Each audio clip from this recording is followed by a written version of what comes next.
حضرت هاجرہ کو حضرت اسماعیل علیہ السلام پیدا او حضرت سارا اولاد نو نبی کال عمر کی دا فرشتے رالل دلود علیہ السلام قوم مانی عذاب را وسود پارا خو بطلوت تو کہ ابراہیم علیہ السلام سے ملاقات کو او ته بشارت ورو چې بشارت فبشرناها باسحاق اسحاق علیہ السلام زیری ورو اسحاق علیہ السلام او بیا دغه اولاد رسول راضی یعقوب علیہ السلام او دغه یعقوب علیہ السلام نا یعقوب علیہ السلام دول زمان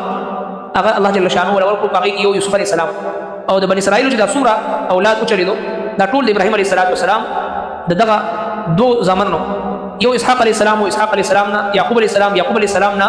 دغه دولس زمان د یوسف علیه السلام سره او دغه نه د بنی اسرائیل د سلسله چې زرګونو تعداد کې پیغمبران پدې اولاد کې د ابراهیم علیه السلام راغله او بل طرف ته د بیبي هاجره نه حضرت اسماعیل علیه السلام پیدا شو او د اسماعیل علیه السلام په اولاد کې جناب رسول الله صلی الله علیه وسلم دنیا ته تشریف وړو نو دا زیر وته ورو نو دا حضرت ساره د تعجب نه په خندا شو تاسو کې دي دوی وته دوی یا ویلتا الد وانا عجوز وهذا بعد شيخا تمس کم نسې څنګه داسې کې دي چې بدی بډې توپ کې زبا ما ته بچي اولاد ملاوي ان هذا لشيء عجيب عجب خبر ده فرشتي وته اتعجبين من امر الله دا الله په حکم کې څنګه تعجب کوي رحمت الله وبرکاته علیکم دا الله رحمت او برکتونه په تاسو باندې اهل البيت کور والو اهل البيت کور والا دا په عربی کې په پښتو کې په اردو کې په هر ژبه کې اهل بیت نه مراد خزي بعض جاهلان فاسقان د الله د دین دشمنان هغه اهل بیت غلط معناګان استعمالي حالانکه اهل بیت دا ټول رومبي اطلاق د دې په خزي باندې کېږي کور والا اهل بیت گھر والی او هغه نه رستو چې په کور کې کوم لور وي خور وي زوی وي رسي وي هغه رستو اطلاق کېږي رومبي مصداق د اهل بیت چې دا بیبيان وي خزي انه حمید مجید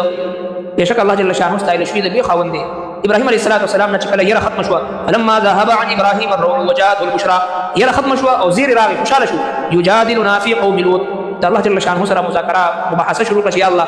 ولدا هلاکې د نبی عليه السلام قوم اغلی یاد ور باندې مهنت دی توحید دعوت ورکي یو موحد